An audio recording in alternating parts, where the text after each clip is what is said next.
that's something that I would normally do as a salesperson, that I've got to go back and now think about the call. What were the top three, right? And AI now is doing 80 to 90% of that work for me, and it's doing it in seconds, whereas that probably would have taken me 15, 20 minutes to get the right message out. And then if I'm back to back in calls all day long, I've got to wait till the end of the day to do that. And now I'm tired. I got to get my kid to practice. I got to go pick up dinner. So now it's the next day. And in sales, time kills deals.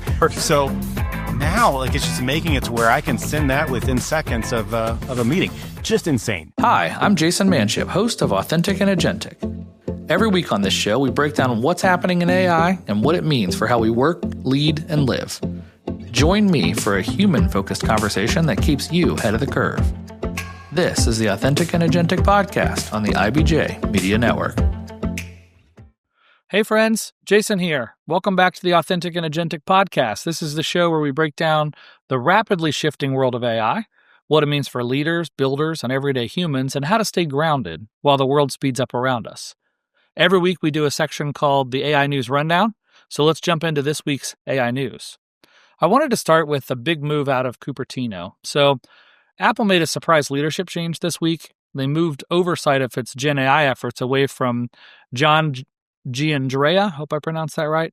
He's the former Google Search and AI executive they brought in back in 2018. Well, taking over now is Amar Subramanya. He steps into the role of Apple's vice president of AI. Subramanya has been a key engineering leader inside of Apple's machine learning organization, and I think this is important. He's known as someone who gets products across the finish line. He is a ship-first kind of guy, not a research kind of guy. And so Bloomberg and several other outlets reported that Apple leadership has been frustrated by the slow rollout of Gen AI, especially when you compare them to OpenAI, Google, Meta, Microsoft. And I think, honestly, if you look at the pace of releases across the industry, it really does make sense. So yes, Apple is feeling competitive pressure. And yes, this move signals urgency.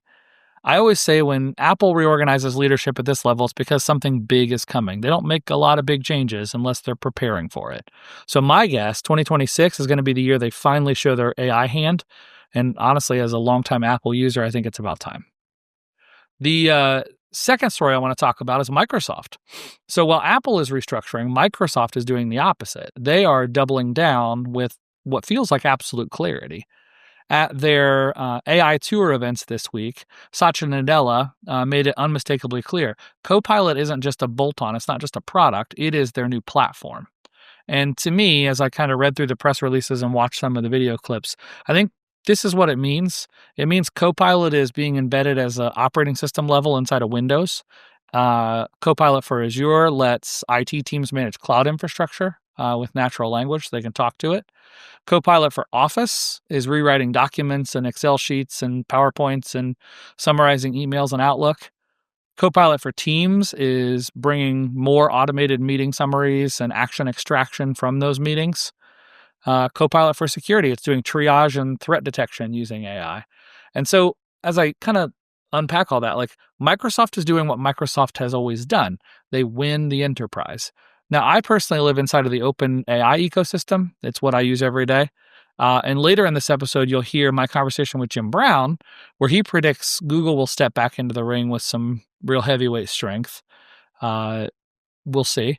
But right now, what I'm seeing is Microsoft is executing with clarity, and they're positioning Copilot as the operating system for business. And I really do think this could shape how thousands of companies adopt AI for the first time. Many people I talk to are forced to use the tool of their IT department. Microsoft has always won those deals.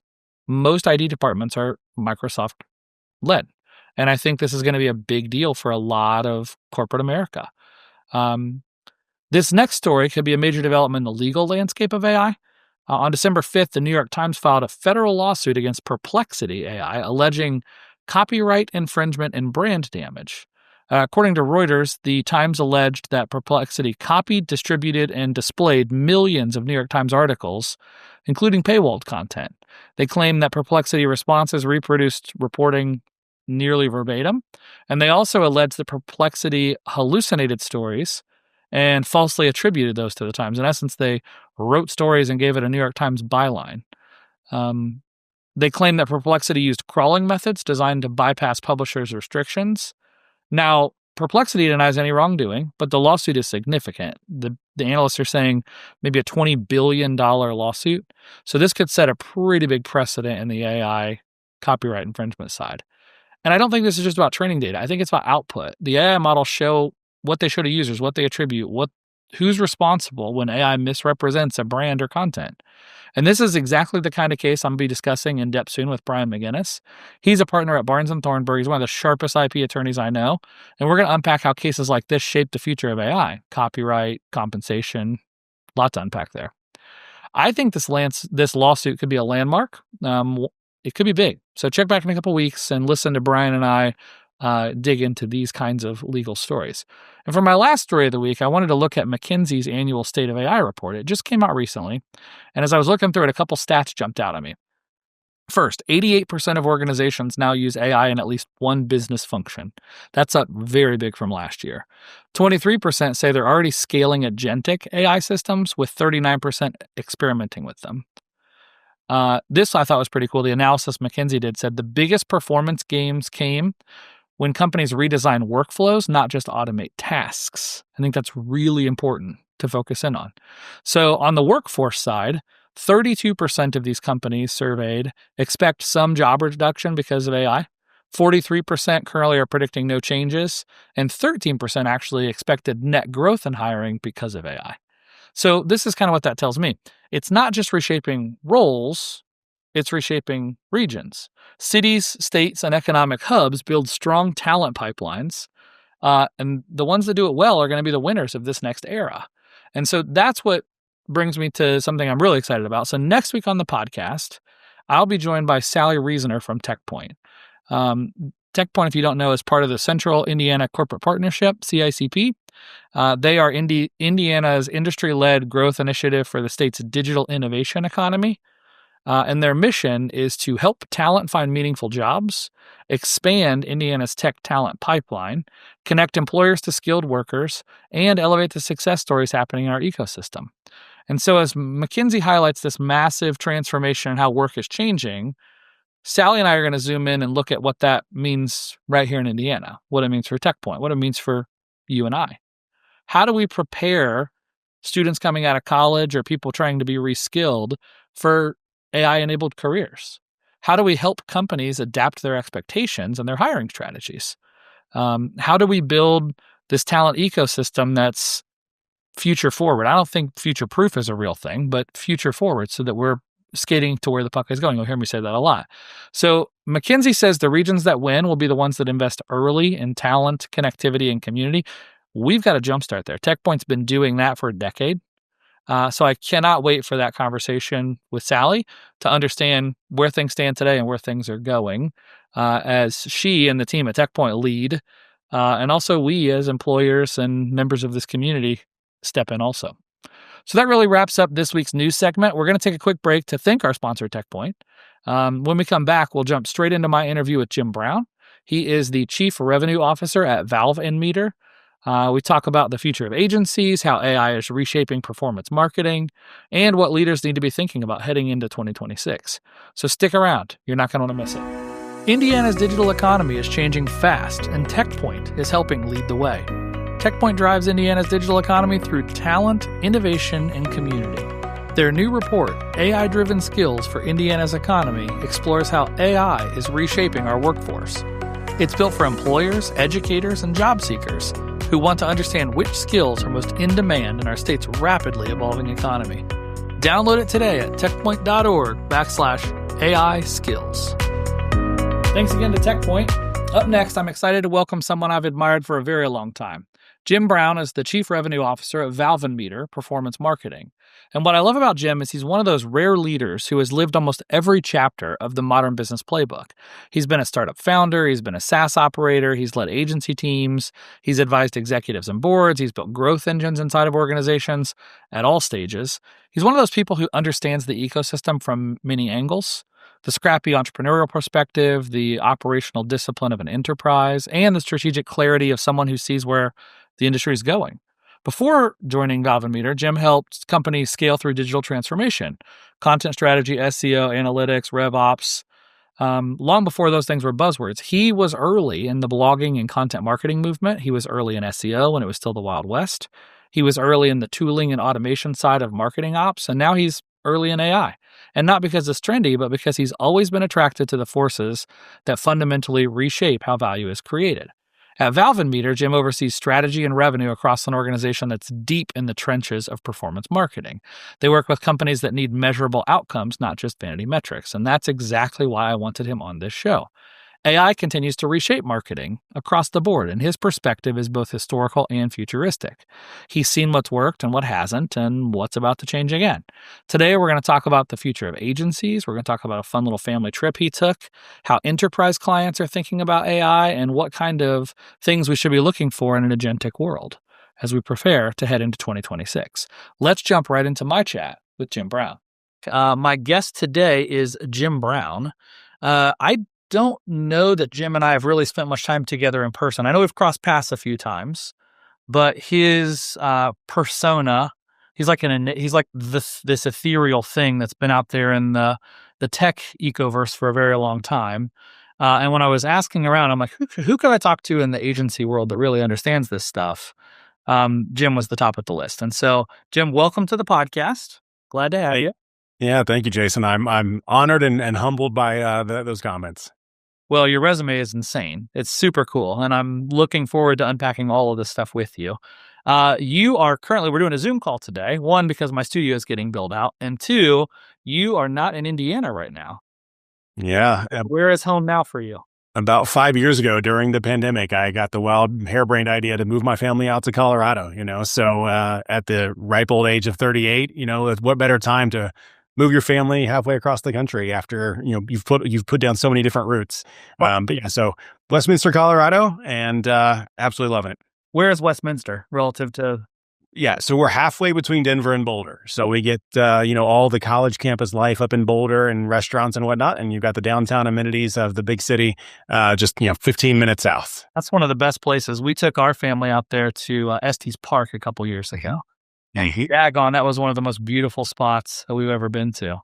I'll share a quick anecdote just because it's in my head, but we were driving through, I rented a car and I was just driving out to Estes Park, and I told my kids, hey, whoever sees the first wild animal gets to pick where we eat for dinner tonight, right? Oh. My son was 5, my daughter was 8 maybe, and we're driving and we see a live elk on the side of the road. And these things are not, so I'd never seen one before. I'm thinking like a deer. This thing's like a moose. Like they are massive. Huge, yeah. Yeah, and so we see it, and Simon sees it first, and so I'm like, okay, cool, you get to pick. So later, dinner time comes around. I'm like, where you want to go, buddy? And he goes, Dad, do they sell elk out here anywhere? That's what he wanted to eat elk since he saw an elk. I was like, I don't know what kind of kid I'm raising here, but this is pretty funny. And so, sure enough, he had an elk steak for dinner that night at a local. At 5. Yeah, exactly. That's fantastic. Yeah, exactly. So that's my memory that will probably live forever from that part of the world. So beautiful area, friend. Well, let's dig into some of your history and some of how this fits together. I really got connected to you on this topic because you posted something on LinkedIn about what does the future of an agency look like in the world of AI. Before I ask that question, you were on kind of the front edge of SEO, right? You were working for an SEO firm. On the sales side, I think at the time, but you probably have a ton of content and conversation there. You were really on the front end of personal blogging and content strategy and some of that stuff, right? And so you've been on the front end of kind of the digital marketing trends over time, at least the big ones that I can think of. How does AI feel to you? Is it different? Is it kind of the next iteration of that? Like, what does it look like for you? Yeah, I mean, interesting question. Sure, it's the next iteration, but I think that this iteration is going to be so much more massive than anything that we've seen before, right? So, in my lifetime, there were previously 2 different, just like cataclysmic changes to the world. Number one was the internet, right? The true invention of the internet, and when everything moved on there, and all the debate What's that? When Al Gore invented it. Yeah. Exactly. When Al Gore invented the internet, but just all of the debate even then of like how that was a fad and it was going to go away and no one needs a website and, all those types of things. So that was number one. And it truly just changed the world. Yeah. The second one was when I Steve Jobs held it first, but when I held an iPhone in my hands for the first time and realized that this supercomputer that contains all of the world's information is now in my pocket was just insane. And so all the location-based stuff that we were able to get into at that point, and then, but that took us to about, what was it, 2022, when ChatGPT, I think it was like 3.1 was released.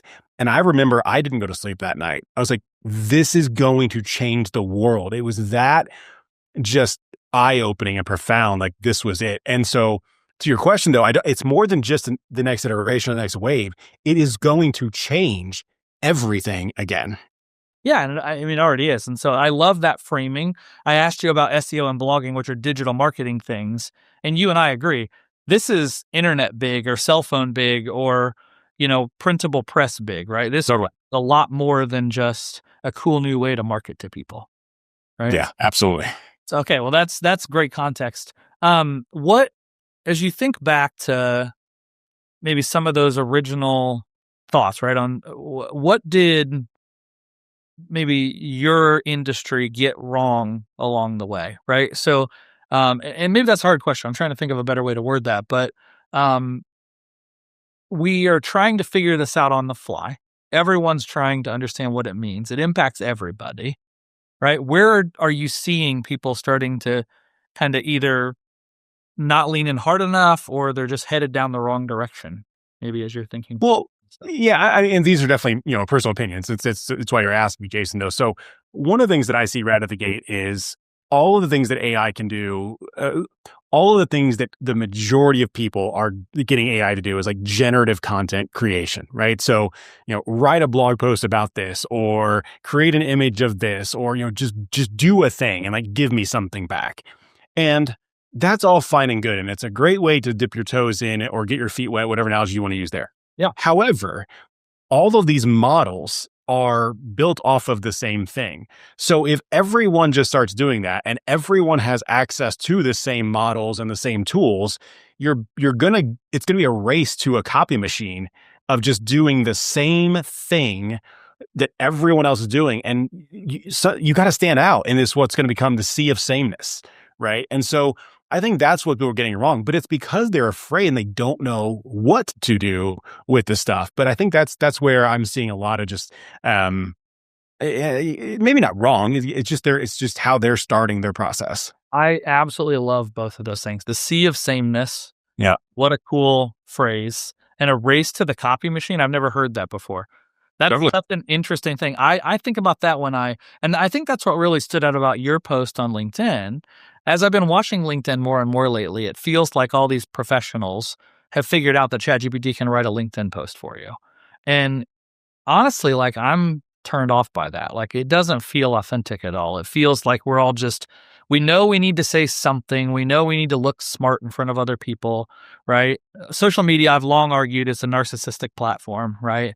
We want the likes and the plus ones and the follows, right? That's just what we're trying to do. And so people are saying, hey, I can write LinkedIn posts better and faster, so I'm going to say more. But that race to the copy machine, I've never heard anybody say that before. That's pretty on point, though, for what I'm witnessing firsthand. Totally. It's real. And even what you're saying there is, yeah, I'm seeing it as well. And it's not just in the LinkedIn post itself. It's in the LinkedIn comments too now. You can tell that people are building bots that just automatically reply to every post that goes out there if it hits a certain topic. And it's like, great, go away, bot. Yeah. So I think, one of the things that we're going to see, Jason, is I think COVID changed the world for us in giving a lot of people the ability to work remotely wherever they want. And I think that opened up the economy in a very good way. I truly do. However, I think that we are starting to crave real human interaction again. Yep. And so we're seeing a race to get back into real life events, trade shows, big, just things that are in person. I've been hosting lunches We had one in India. I had it at Roost Chris. Brought the same content out here and hosted a lunch at Ocean Prime. And one of the questions, and the talk was about AI, but one of the guys in the crowd, he asked, you're sitting here talks about digital marketing and evolution and AI. Yeah, this is a very analog event that we're doing here. Yeah, dinner. And I said, yes, but it's these human relationships that are going to start needing to be elevated when literally everyone can just do the same thing. What's going to be different? How are you going to stand out? We couldn't be more in simpatico on that one, right? That's the reason I called this podcast Authentic and Agentic in that order, because I think authenticity is going to matter more than ever, right? We're all going to become good at bots, I hope, right? I want something to do my shopping for me. I want something to do my yard for me. That's great. But I want to have human interactions. I don't want to only engage with bots. And I think that's a real thing. So we talked about the human moment. You mentioned specifically, COVID showed that you could work from anywhere. Yeah. You and your family did something that most other people would call crazy. Yeah. Tell us about that and what, I was just reading through that story and I'm like, this is crazy. What happened? What'd you do? Yeah. Well, it's wild, and it's more than just a singular event of deciding to move out here, but I have to tell you about our decision to take a trip around the world. Right. And so in 2018, my wife and I and our 4-year-old son at the time, we set out on a 1-year sabbatical where we traveled around the world. We lived in a different country every month for 12 months. Like you moved in on the first of the month and moved out the end of the month and just moved to the next country. Exactly right. Yep. And then so the idea behind that was we wanted to live like locals in each of those countries that we went to. So we had one house and, we lived like locals. We went to their grocery store. We went to their parks. We walked to their pubs, right? Like we truly lived like locals. And then on the weekends, we would actually go out and explore. And so sometimes we'd go to other countries because we were already there. You might as well, right? And so that's what we did. And we did it for a year. But we knew that when we came back, our son was going to have to start school and we were going to have to get as close to normal as I'm comfortable doing, if you will. But because of that, we had to make a decision. Okay. Where are we going to come back to? Sure. And we actually had the idea back in 18 and 19 to move to Colorado then when we returned from our trip. Yeah. But what we felt on that trip was, we've built community in Indiana, right? I'm from Columbus originally. I lived on the south side for a little bit, and then I really grew into becoming an adult up in Fishers, and that's where that was home. That was community. That was all that. And so we actually made the decision, right? Instead of moving to Colorado, we're going to come back and we're going to double down on our community. So we did just that. We came back to Fishers and we actually spent close to 6 figures remodeling our house to make it our forever home. Okay. And it was beautiful. My wife finally got her double ovens and the kitchen that she wanted and all of that. And so time-wise, this is July, August of 19, okay. Right? Yep. So 6 months later, cool. We start hearing these rumblings coming out of China about this coronavirus. And, I didn't think anything of it until we were all forced to think something of it when we were trapped in our homes. As we just sat in our home, we started to realize that what mattered most to us were inside those walls. And it was just the 3 of us, my wife and my son and I. And we realized quickly that we could be anywhere. Yeah. And we made the decision that, we wanted to be in Colorado. We wanted, the 300 days of sunshine definitely doesn't hurt, but we want the more active lifestyle. We wanted the peer pressure to chase something bigger. And that was the decision. So while we had talked about it for a long time, one Friday night we were having pizza and I think maybe too many glasses of wine. And my wife's story starts. Totally. And my wife was like, let's just do it. So we did it. We literally listed our house and I think 2 days after it was listed, it was sold. Yeah. And we're like, oh, well, I guess we're actually doing this now. So caught the bus. We rented a house in Broad Ripple for a month. And then we were off to Colorado. How fun. Well, let's work backwards a little bit on your 12 countries in 12 months. Yep. Give me a flyover of that. If you can quickly kind of maybe walk through your favorites or walk through the list or whatever is comfortable for you, but just want listeners to hear, what does that mean? Like, are we talking just like South America, or like, what does this look like? Sure. Yeah. No, we did 6 continents. So in order of where we went to England, the Netherlands, Ukraine, Italy, Spain, Tanzania, Qatar, um, going over, let's see, Thailand, Japan, Hong Kong, China, Australia, New Zealand, Chile, and then back to Fishers, Indiana. Unbelievable. Any takeaways from that you would say, because I love the idea of living like a local. So you're not just, I've visited a lot of, maybe not all those places, but I visited a lot of countries and cultures, and it's cool to be a tourist. Yeah. Being local is a very different experience. It truly is. And, it was, there's so many stories. I mean, I could speak for hours just about the experience decades. It was a year of our life, but the first 2 countries were easy. England and the Netherlands, very obviously European, but very easy to get into. Ukraine was the first culture shock. I remember landing at the airport and walking outside and just seeing the gray apartment buildings, like huge gray apartment buildings. It's that Eastern European feel, right? And our home for that month was about a 40-minute drive from the airport. And we took an Uber, and I kid you not, Jason, the Uber cost the equivalent of like $3.90. So very cheap, but that's because the grivna, which is their currency, it's almost a worthless currency. So good for us, but bad for them. But we really experienced being in a different world then. Right. And then after that, we got Italy and Spain, which were just fantastic. Italy was almost a vacation for the entire time. I had a similar trip. Yeah, Tanzania, that was a little bit of a culture shock, as well, to truly just be a minority there. And I think that was the first time that my son truly experienced that as well. And so he started asking questions, which was fantastic. Right. Once we got to Southeast Asia, I fell in love. Thailand's amazing. Japan, I can't wait to go back. If I were to move to another country tomorrow, without even blinking an eye, I would go to New Zealand. Really? Yeah. The irony for me is New Zealand, Colorado to me is all as close to New Zealand as you can get, with the only big exception is there's no oceans here in Colorado. Right. You got the mountains and you got the views and. Yep. And you got a very active outdoor lifestyle. Yep. But yeah, New Zealand was just truly incredible. That's so cool. Yeah. We, we've traveled quite a bit, and one thing I always tell folks is, if you haven't lived in a different culture or experienced something different outside of tourism. So one of the best experiences I ever did was a mission trip to Myanmar.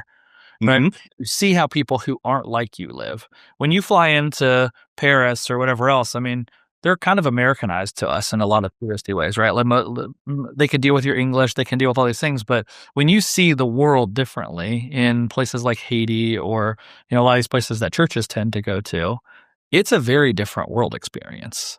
And so I think you took that to the nth degree and the next level. How cool. What a neat experience. So it totally was. But to your point there, that was the goal for my son, right? So I grew up in Southern Indiana. I had a very fixed worldview of just what was expected of you and of everyone else. And so if you weren't the same as everyone else, you were looked at as an outsider and treated that way, as well. And so I wanted my son to have a different experience of being able to know that there are people out there that look different than you, talk different than you, pray different than you, eat different than you, but they all just want the best for their family and their friends and things like that. And from a kid's aspect, they just want to play. Right. And so play is a universal language. And so it was amazing to me and so heartfelt that my son would go to these parks and everyone was immediately his best friend. I remember a story I got to tell real quick. We were in Amsterdam and went to the park, and he met a kid and invited him to go to dinner with us. And my son's 4 at this time. Right. Advice is a good. So we go find this like little burger place. They're the ones who actually showed us because they were locals. And then after that, well, my son, what's next? Let's go home with us, right? Like, let's go to my house and play. And so he starts describing where our house is. It's the house with the blue door, and just come in. But it's just all he knows is play, and it's how he communicated, and it was fantastic. How cool. What a great, great, great life experience. So kudos to you for being intentional about that stuff, right? And I really wanted to double click on that because it's about the human side of this, right? And so that's the part I'm the most excited about. When I was talking to the folks at the IBJ about doing this podcast, I said, I listen to a lot of podcasts about AI, right? About tech, about the bleeding edge of this, that, or the other, right? But I don't think enough people are talking about staying human through that process. And so clearly that's been a focal point for you as you do this, as you kind of stay on the cutting edge of the technology side of things. You have your head and your heart in the right place. And so I commend you for that. Nice job. I appreciate it. I'm trying. And we all are, right? And that's the thing. And so let's circle back to state of the world in your current gig. Right now, you are the Chief Revenue Officer of Valve and Meter. Yep. I speak quickly, so I say Valve and Meter, but it's Valve and Meter.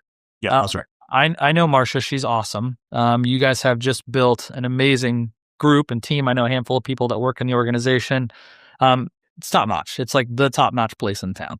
And so how long have you been there? What's that look like? And explain to me maybe a little bit more about your role or about the organization before we go deeper. Ironically, there's a lot of interwoven threads here. So before we left for our trip around the world, we had to get out of our house because we rented it to someone else for the time they were going to be gone. Well, we had to get out a month early, so we needed a place to stay. So we had this amazing woman named Marcia Barnes who opened her home to us for those 30 days. And so we actually lived there as our test run before we started our trip. Marcia and I had known each other for quite a while. She was a mentor to me early on. She's invested in previous companies that I've had. And when she started Valve and Meter, she actually called me and asked for help in setting up the sales systems that were going to get her going. So this was back in what I think 17, something like that. So I've known her well, and I know Valve and Meter well. When I came out here to Colorado, I know that agency space. So I actually found a young kid, and I hope he hears that as the term of endearment that it was. But I think he was 24 when I met him. He had built this agency called Numa, and it was getting some traction. And so I actually joined that agency and took a small piece of the business and helped grow it. We were Inc. 5000. I think we were number 180 something. Like we were pretty high up there. Yeah. But anyway, I knew that there was this connection to do something bigger. We were doing a lot of tactical services, and I knew Valve and Meter, because I helped some of the initial sales strategies. I knew they were much more on the strategy side. And so when we wanted to go to the next level, I made a call to Marcia to say, hey, what would you think about partnering up in some capacity here? And I remember her words to me were, welcome home. I think she thought that I was coming back to Indiana. Yeah, tricked you. But that one didn't happen. But no, so she actually did acquire the company, and that was earlier this year. And so that's how I got back to Valve and Meter. So, from here, what I just said is it remains true. Valve and Meter has this very strategic lens of how, performance marketing needs to exist and how you actually have math behind all the marketing efforts. Yeah. And if you can't prove the math, then you shouldn't be doing it, right? Whereas Numa, like I said, was a very tactical agency. And so now, combined, we've got the full strategy, and we've got a lot more tacticians that can deliver on the services. So we do a lot of work in the home services space. Okay. It's a lot of Marcia's. Seems like a great industry with AI, right? Everyone I talk to says that's an industry of the present or future, right? Well, it's interesting because the one thing that, at least for now, AI can't automate is human labor, humans coming into your home and swinging a hammer and doing things. And so what's interesting, though, is we all need home services, right? Whether we're the owner or renter, we need home services. And so the trades are just absolutely exploding in that capacity.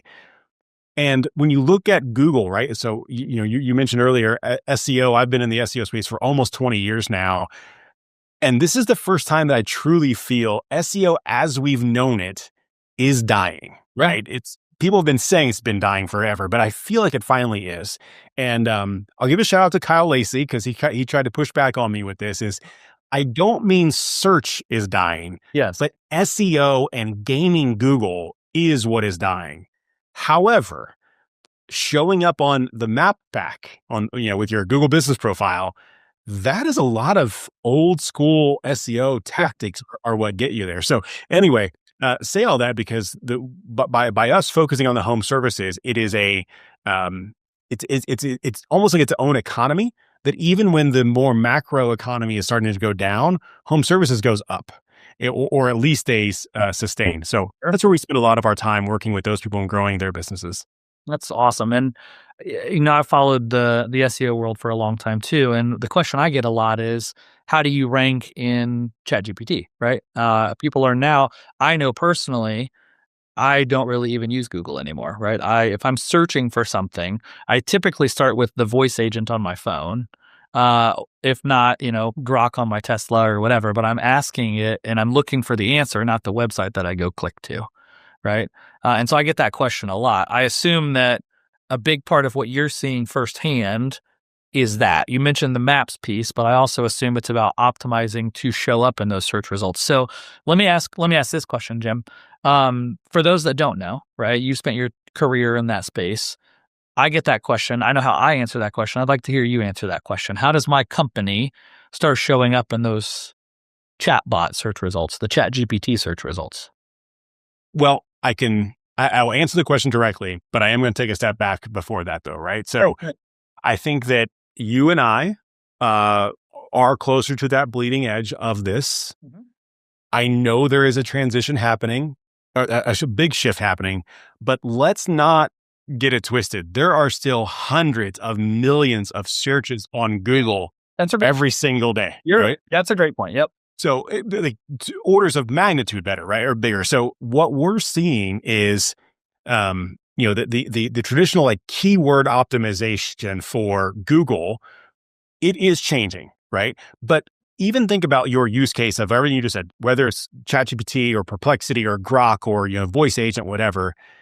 You're not doing the same type of Google search in those that you would have 5 years ago on Google. You have a big, long question or a big, long query, and you're looking for deeper research and things like that. That's a different use case than people that have a need and are going to try to create a transaction on Google, right? And I'm saying that though, because the intent behind the search matters. So what we've seen at Valve and Meter is our best leads are coming to us by way of ChatGPT. 100%, no doubt. The people who find us via ChatGPT are so qualified and deep into the process of where they're going that they're almost ready to buy. When you say you as a Valve and Meter selling it, are you saying that also for your customers, that you're driving their campaigns for them and helping them? So no, I'm starting first, literally just with us at Valve and Meter. That's the year's GDP. You've got your chief revenue officer hat on. That's right. Or Valve and Meter. Okay, so that's right. When I see one of those leads come through and the source is ChatGPT, I'm like, we're going to close this. Yeah, because they've qualified you, right? They've done everything, right? And the way they found us, like they may have done a query, a prompt that says, I am a water conditioning company or water softener company, and I'm looking for an agency that can specifically do local marketing in Google Map Packs and PPC and just like on and on and on and on. And then we come up because we've created content that literally is answering that specific prompt, right? But this is where, now I'm going to get into your actual questions. How do you start to rank in this? It is actually creating good content, but then getting the signals from other places that you are relevant. And so this is where you even start to go back to offline. When we talk about signals that are needed, right? Has the IBJ, have they talked about you? Has the Indy Star talked about you? Have the radio stations talked about you? Are there local bloggers who've talked about you? It's no longer just building links, if you will, to get those signals. Google and the LLMs are looking for real signal that says you are relevant for this space. They can also tie it to your LinkedIn profile, right? So when Marsha Barnes creates a piece of content and they can tie the author profile on our website to the LinkedIn profile that says, here she is, CEO of a former $400 million company in the home services space. It's like, She has some authority. there's some authority here. Yeah. Let's actually rank this content, as opposed to just some dude who wrote 100 pieces of content that don't really matter. So I said a whole bunch of things there. Happy to go deeper into anything. Well, I think we should, right? This is a big talking point that a lot of people ask about it. And I guess if I were maybe summarizing or what I heard from that was that it is about authenticity at scale, right? I mean, Marsha Barnes, in your example, has a history of doing great in an industry, and she's not just starting to post on LinkedIn for the first time and talking about, it's not this whole like keyword stuffing strategy, right? Where I'm just going to go create 1,000 blog posts about nonsense and I have no authority on that topic, right? Some of the old SEO principles still apply, right? Your authority is still important in this conversation. And I think more now than ever, that authority can actually be linked to a real person. Okay. Not just assumed by the voice that it takes, right? So the crazy thing is now all of the LLMs, ChatGPT, Perplexity, Gemini, they have all of the content that's ever been created, right? They've already crawled your website. Yep. And so now they don't need to serve, I'll talk about Google specifically. We've seen, across the board, probably a 40, sometimes 50% drop in organic traffic to our website, to a lot of our clients' websites, et cetera. And a lot of people look at that as like just devastating, but it's not.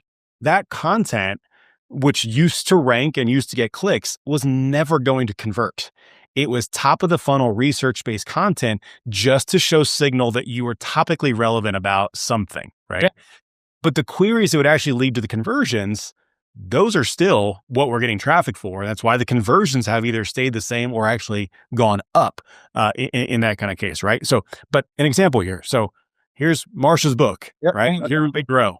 Yep. Right. So the fact that that is listed on Amazon as it's just another signal that goes to show all of the things that matter here. So if you're wanting to compete in today's space, kind of going back to the title of the name of your podcast, Authentic and Agentic. Yep. You have to show that you represent something, and then you can use tools to help you accelerate that. But you have to show up as you first. Yeah, right. Yeah, and I'm gonna hone in on that a little bit. I love the performance marketing side of this, right? I've seen a zillion marketing companies and people that will do some of the tactical work or even some of the strategic work for you. And they're measuring things like impressions or clicks or various things, right? And I had a boss back in the day who used to say, show me the math, not the poetry, right? I don't want to hear that you got me these clicks. I want to see our sales go up. And I think what's super interesting about what you just said right there is that, sure, maybe our organic traffic's down 50%.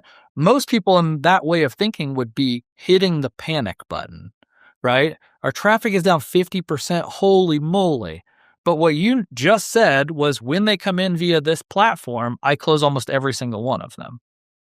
I mean, rather than say, take any industry, right? Take the automobile industry. If you have a car lot, and 95% of the people that show up are just looky-loos that your salespeople are dealing with and you're showing around and you're doing test drives and none of them ever buy anything, versus you're a car lot and 85% of the people that walk on your lot buy a car. That's a very different paradigm, right? And it sounds like you guys are finding ways to solve that. We are, for sure.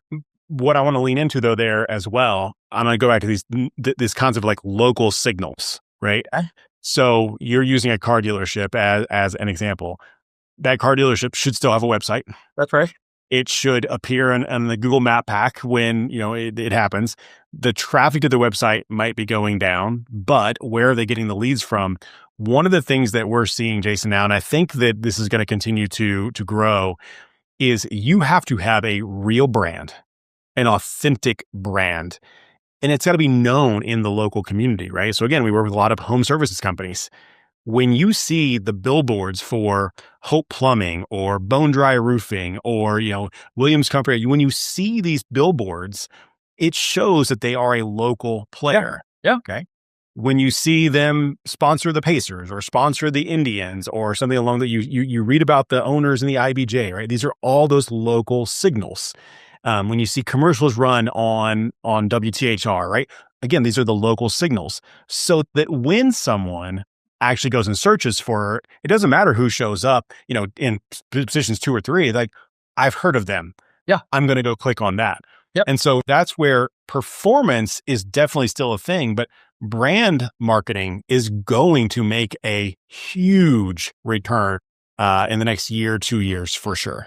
Yeah, I'm starting to see that as well. I think that it's interesting over the last decade, maybe, of digital marketing, the shift was away from brand marketing towards down to the decimal. Everything had to be tracked. And which was great because it was the math, not the poetry in that example, right? But something changed along the way where it just doesn't perform like it used to, right? I think the algorithms, I call it algorithm roulette in a lot of these social media platforms, right? Where what you see, it's a turf war. They're all fighting for attention. They're all fighting for your eyeballs inside of their application. For me, and maybe I'm wrong, I'd love your kind of hot take on this, but it felt like TikTok changed a lot of things in the social platforms because TikTok shifted it from I'm growing an audience and I'm going to post stuff out to my audience to this concept of I just posted a video with 0 followers and I got 70 million views because it was a good video, right? Because it hit the algorithms and just took off.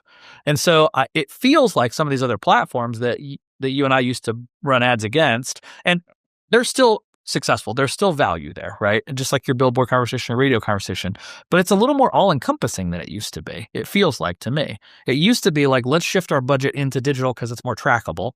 And now it's a part of the budget, but I think your brand point is so spot on. Every one of those brands you just mentioned, I know firsthand in the Indianapolis market. I see them on Pacer game broadcast. I know those brands. Yeah. Yeah, you're definitely hitting on something, and we see this as well. So multiple things are going on. So when I think about the paid platform, so Google ads, Facebook Meta ads, Instagram ads, et cetera, right? All of the different platforms, they want you inside their ecosystem, and they really don't want you leaving their ecosystem unless you're clicking on a paid ad. That's right. Right? And even while they're doing that, they are taking more and more of the data away from us as company owners or as marketers, things like that. And they're kind of just saying, trust us. Mm-hmm. We'll use our AI. We'll use our algorithms to deliver your content to the right person. And there's definitely some efficiencies to that. Don't get me wrong. Yep. However, what are they optimizing for? Are they optimizing for your business to succeed? Or are they optimizing for their business to succeed? Sure.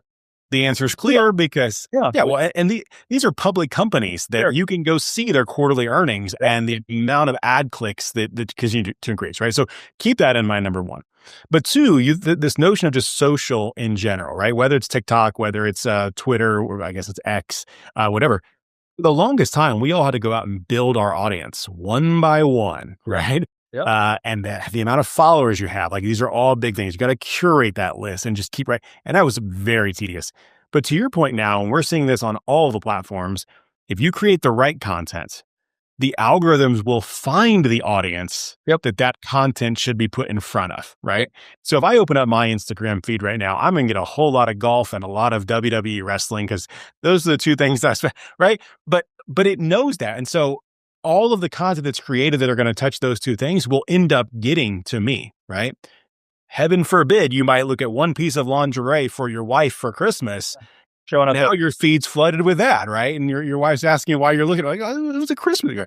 Anyway, but it makes your point that the content that you create, it's going to find that audience now. And so you got to really start to understand what your audience wants to see from a content standpoint, which is completely different than the old school search engine optimization space.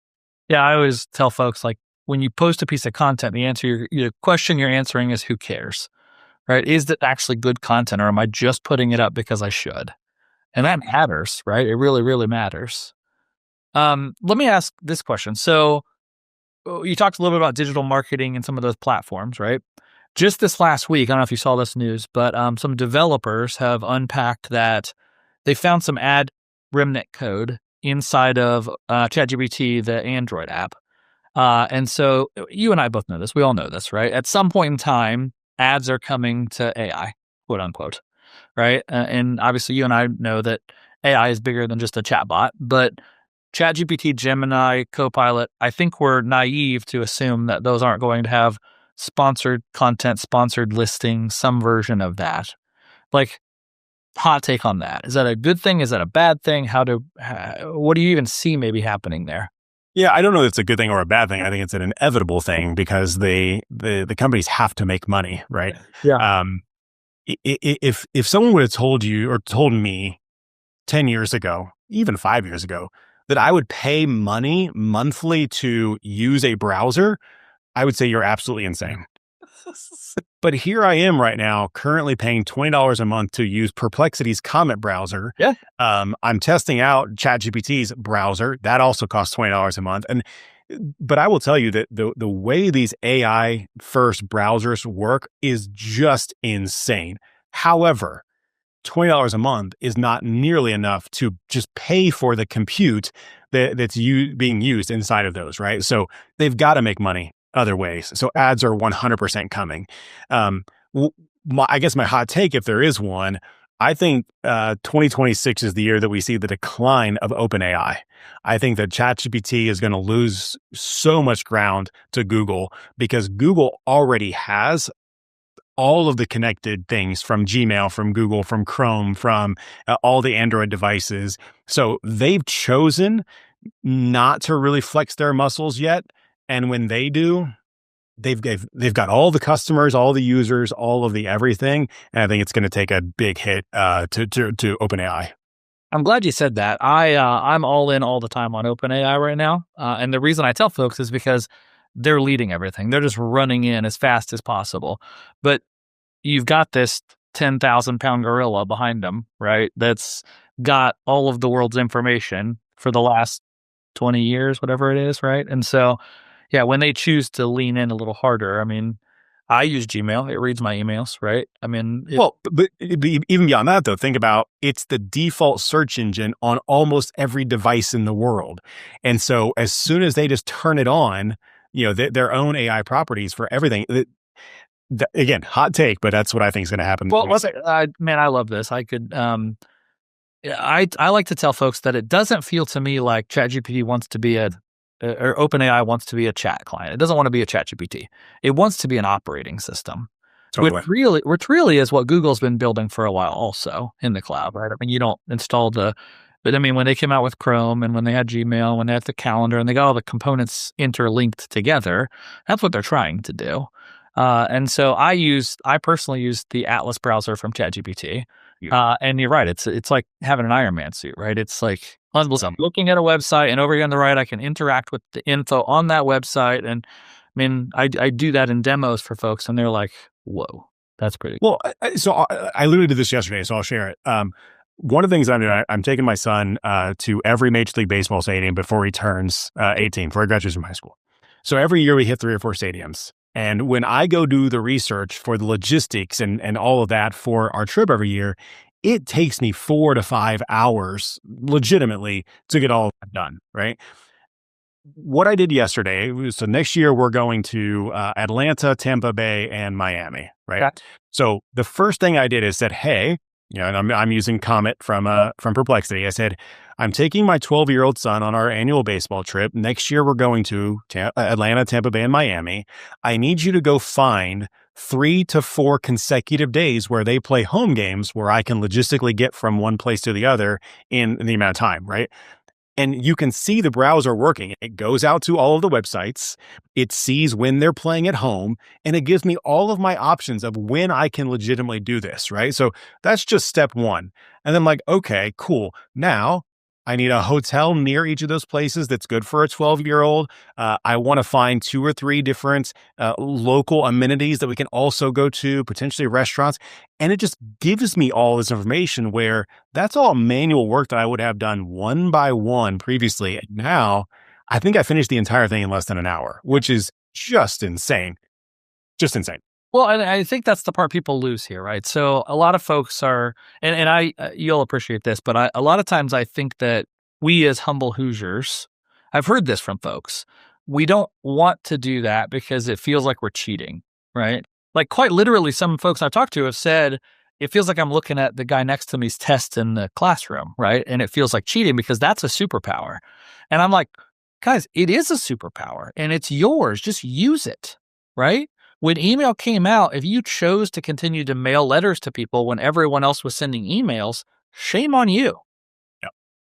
And I think that's exactly the right path.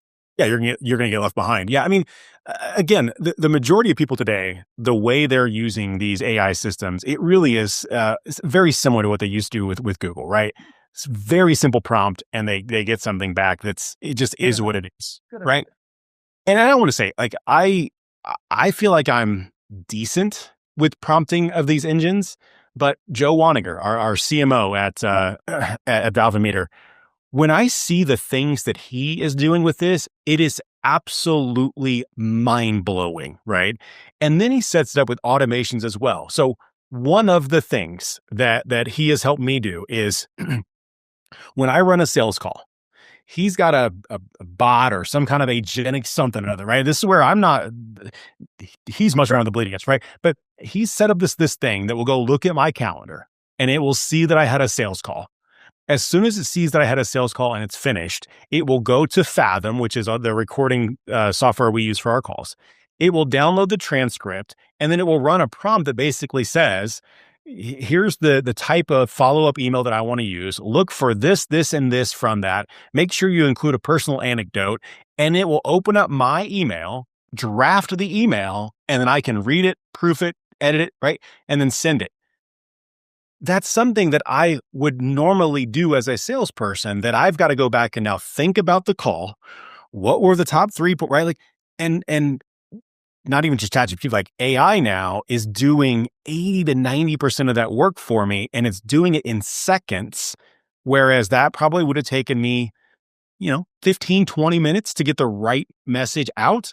And then if I'm back to back in calls all day long, I've got to wait till the end of the day to do that. And now I'm tired. I got to get my kid to practice. I got to go pick up dinner. So now it's the next day.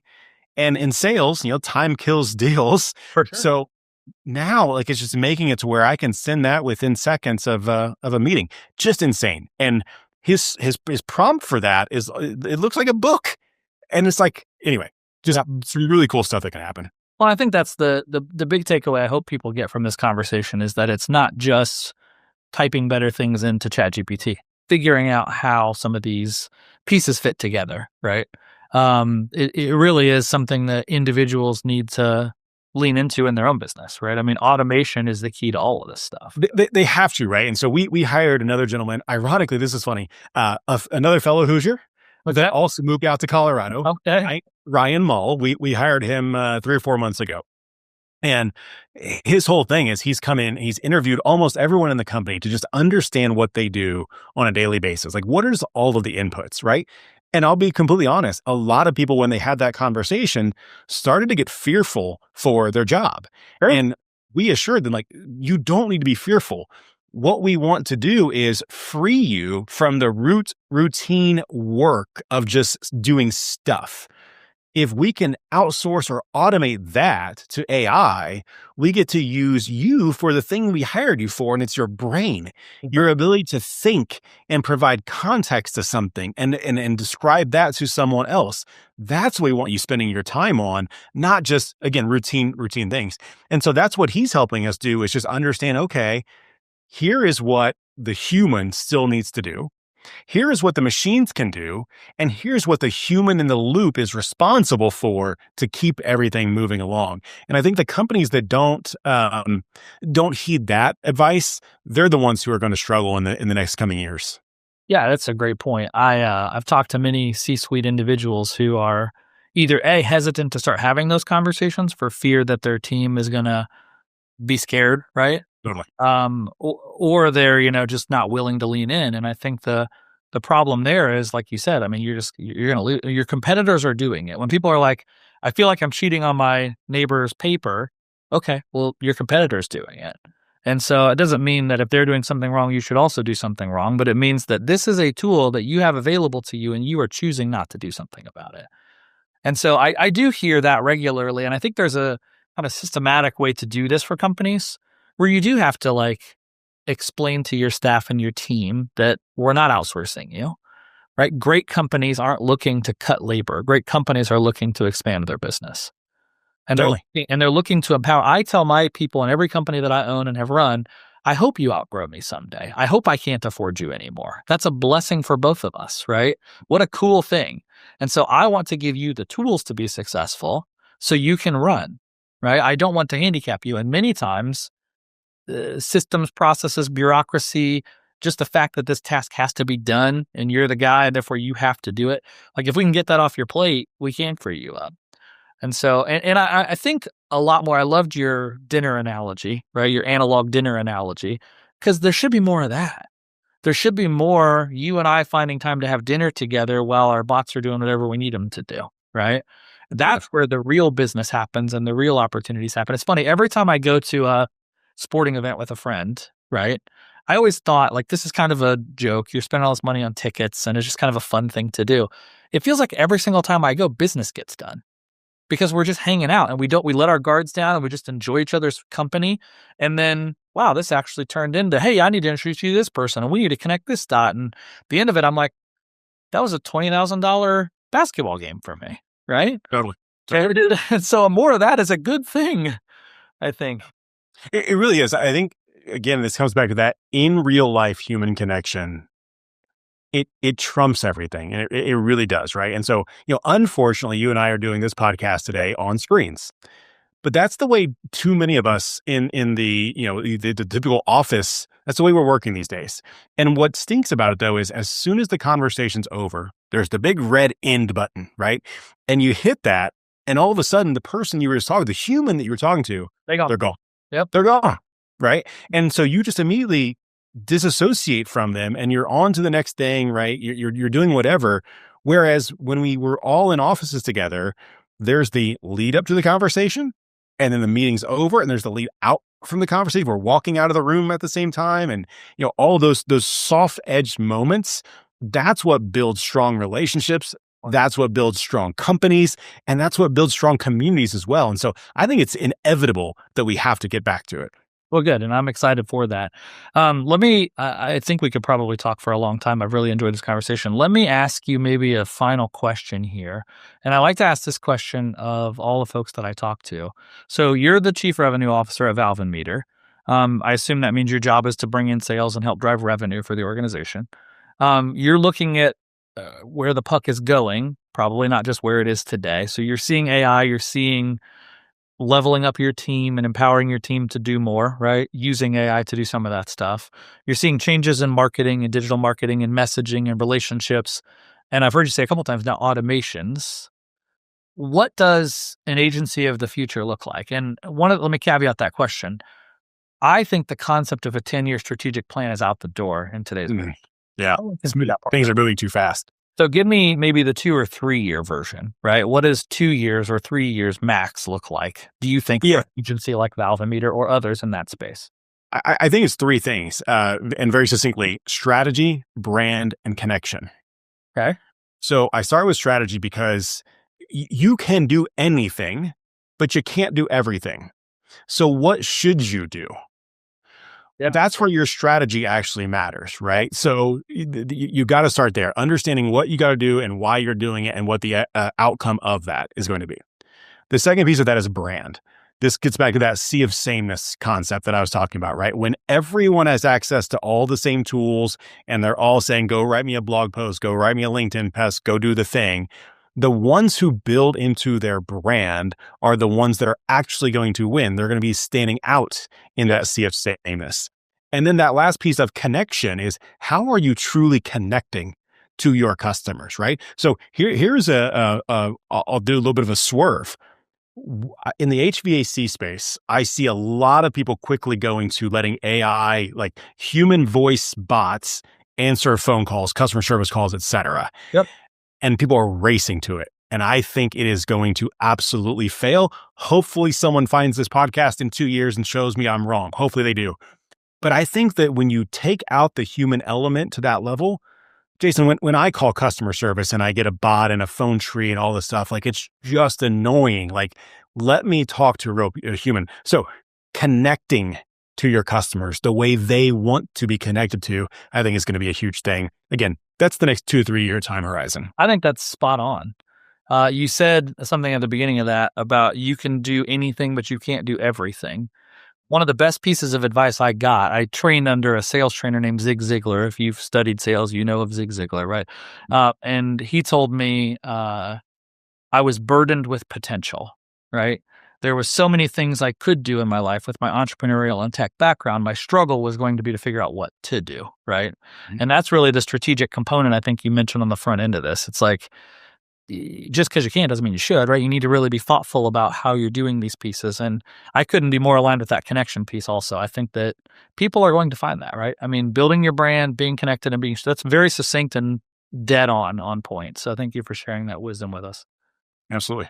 Well, the last thing I'll ask you is people need to know more about you. They can go check out your LinkedIn. They can see your laundry list of crazy accomplishments you've done, including all 12 stops in your world tour. Do you have a list you're keeping somewhere of the baseball stadium so people can follow along with that too? I don't know that keep it. Yeah, that's not publicly anywhere, but yeah, I've been to all 30 of them myself, but taking my son to them now, like there's just so much enjoyment in that. Yeah. Yeah, that's really cool. Well, how do people find you? So you guys work, I heard you say primarily in the kind of home services space. Do you serve other industries also, or is that really your... We definitely do. Yeah. I mean, we service B2B. We have a lot of manufacturing clients, a lot of heavy equipment manufacturers, which is kind of crazy, but home service is definitely our sweet spot. So yeah, so professionally, Valve and Meter, definitely find me on LinkedIn. Ask Jay Brown is my personal, askjbrown.com is my personal site. So lots of places you can find me and connect.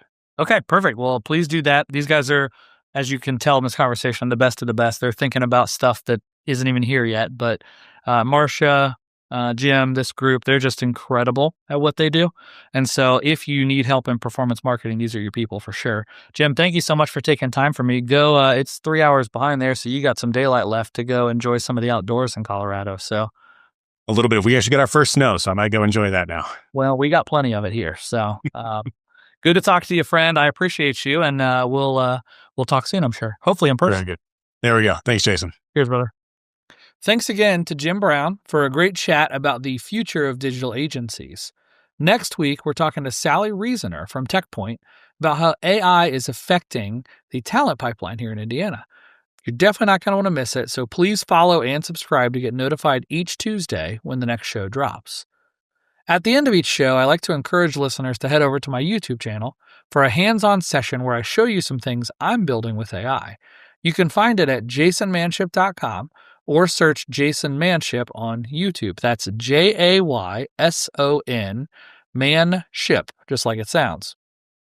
In today's discussion, Jim mentioned a really sweet sales automation tool that his team at Valve and Meter developed to monitor his sales calls and run them through a prompt that automatically drafts a follow-up to that lead or sales contact. Now, there are a lot of different tools out there that can do this, but building something on your own gives you complete control over inputs, outputs, and how you want it to work. In future episodes, I'm going to show you how to build bots like this. But for today, I wanted to introduce you to ChatGPT's new Agent Builder. This is a new platform tool they just released at their most recent Dev Day, and it lets you create AI workers that can follow instructions, take actions, and get real tasks done for you. It's a really, really cool thing for those of you building with AI. Go check it out, and we'll see you again next week on the Authentic and Agentic podcast.